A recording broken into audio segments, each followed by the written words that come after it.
국제금융센터가 주목한 이슈를 확인해보는 시간입니다.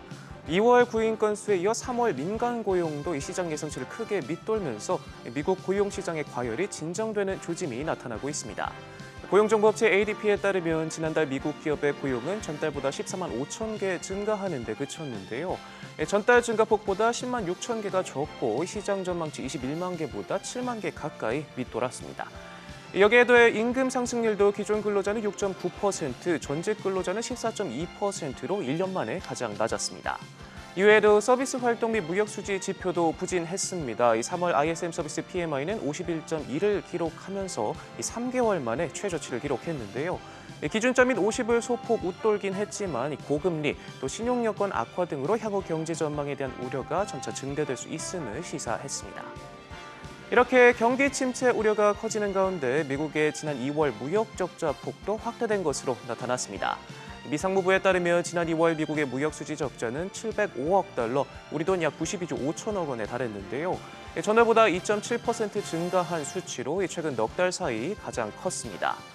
구체적으로 보면 유가 하락과 소비 위축으로 수입이 1.5% 감소한 3,217억 달러로 집계됐고 수출은 2,512억 달러로 2.7% 감소했습니다. 수입과 수출이 나란히 줄면서 경기 둔화 흐름이 더 확실해졌다는 해석이 나오는데요. 내수도 줄고 글로벌 수요도 동시에 줄었다는 뜻으로 풀이됩니다. 이런 가운데 유럽 경제도 부진한 지표가 나왔는데요. 이 경상수지가 적자로 돌아섰습니다. 유럽중앙은행은 유로존의 지난해 경상수지가 1,370억 유로, 우리 돈 약 196조 원 적자를 기록했다고 밝혔는데요. 유로존 전체 GDP 1%에 해당하는 규모로 지난 2021년 2,850억 유로 흑자에서 1년 만에 마이너스로 돌아섰습니다. 국제금융센터가 주목한 주요 외신도 함께 보시죠. 파이낸셜 타임즈는 미국 경제 지표들에 주목했습니다. 소비와 고용이 상반된 신호를 보내고 있다고 진단했는데요. 2월 구인 건수가 예상보다 큰 폭으로 감소한 점, 또 3월 ISM 제조업 지수도 하락한 것과 관련해 경제의 버팀목이었던 견조한 소비와 고용이 둔화될 수 있음을 시사한다고 평가했습니다. 반면 2월 개인 소비 지출의 경우 전월 대비 감소했지만 이는 1월 소비 급증에 따른 기저효과 때문이라고 지적했는데요.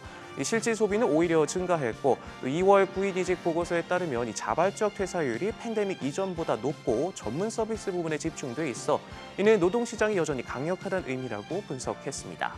아울러 최근 확산하고 있는 침체 우려와 관해선 아직 확신하기에는 이르다고 지적했는데요. 과거 제조업 경기는 침체 전환까지 수개월이 걸린 만큼 확정적인 경기 판단은 향후 발표될 지표 혹은 경기 여건 등을 고려할 필요가 있다고 강조했습니다. 블룸버그는 러시아 상황에 주목했습니다. 글로벌 기업들이 앞다퉈 탈러시아 행렬에 합류했는데 이에 러시아는 철수를 고려하는 외국 기업에 대해 시장 가치 50%를 인하할 때만 자산 매각을 허용한다는 조건과 더불어 자산 매각 가격의 최소 10%를 연방 예산에 의무적으로 납부하도록 하는 조치를 시행하는 등 조건을 강화하고 있는데요. 시장에서는 러시아가 원유 가격 상한제 도입 등 서방의 제재로 에너지 판매 수익에 차질이 발생하면서 국가 예산의 공백, 전시 예산을 늘리는 것이 주 목적이라고 평가했습니다. 이어서 주요 경제 이벤트 확인해 보시죠.